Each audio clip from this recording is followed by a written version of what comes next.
నిజామాబాద్ జిల్లా ఆర్మూర్లో వివాదంలో చిక్కుకున్న జీవన్ రెడ్డి మాల్ను ఆర్టీసీ అధికారులు రీఓపెన్ చేశారు. కోర్టు ఆదేశాల మేరకు అధికారులు ఈ నిర్ణయం తీసుకున్నారు. 3.5 కోట్ల రూపాయల బకాయిలు చెల్లించని కారణంగా ఈ నెల 16న జీవన్ రెడ్డి మాల్ను ఆర్టీసీ అధికారులు స్వాధీనం చేసుకున్న సంగతి తెలిసిందే. దీంతో మాజీ ఎమ్మెల్యే జీవన్ రెడ్డి కోర్టును ఆశ్రయించారు. బకాయిల్లో కొంత మొత్తం చెల్లించేలా ఆదేశిస్తూ మాల్ తెరిపించాలని కోర్టు ఆదేశించింది.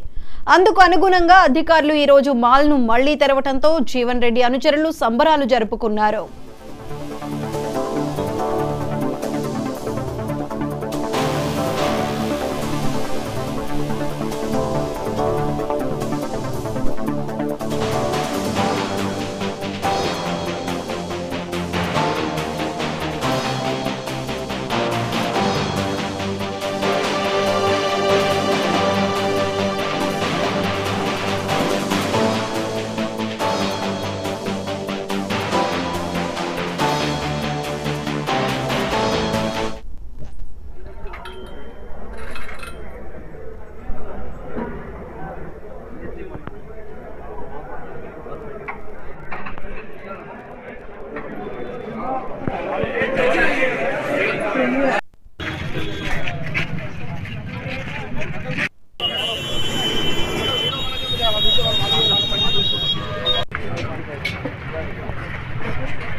దాని విషయమై హైకోర్టు వారి ఉత్తర్వుల ప్రకారం 16/5 కాంప్లెక్స్ ని సీజ్ చేయడం జరిగింది.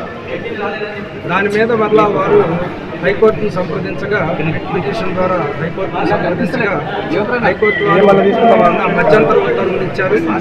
దానిలో భాగంగా సబ్ లీజింగ్ తీసుకున్నటువంటి పీవీఆర్ మాల్స్, అలాగే మన రిలయన్స్ వాళ్ళు మొదలగైనటువంటి సబ్ లీజర్స్ యొక్క అవసరాలను దృష్టిలో పెట్టుకొని మధ్యంతర ఉత్తర్వులు ఇవ్వడం అయింది. సీజ్ చేసినటువంటి దీన్ని ఈరోజు డీసీజ్ చేశాం, మరలా ఓపెన్ చేసాం. అదే సమయంలో మధ్యంతర ఉత్తర్వుల్లో హైకోర్టు వారు ఏం చెప్పారంటే 1 వీక్ లోపల, 6 రోజుల లోపల మొత్తం కూడా 2.52 crores క్లియర్ చేయాలి. లేని ఎడల మరలా ఎలాంటి నోటీసు లేకుండా ఆర్టీసీ వాడు స్వాధీనపరచుకోవడానికి మధ్యంతర ఉత్తర్వులు ఇవ్వడం జరిగింది.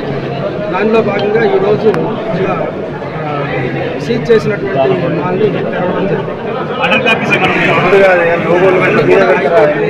హెడ్ ఆఫీస్కే వెళ్తాయి. మన దగ్గర కాపీ లేదు, కానీ మాకు ఇన్స్ట్రక్షన్స్ ఇవ్వడం జరిగింది. హెడ్ ఆఫీస్ నుంచి ఇన్స్ట్రక్షన్స్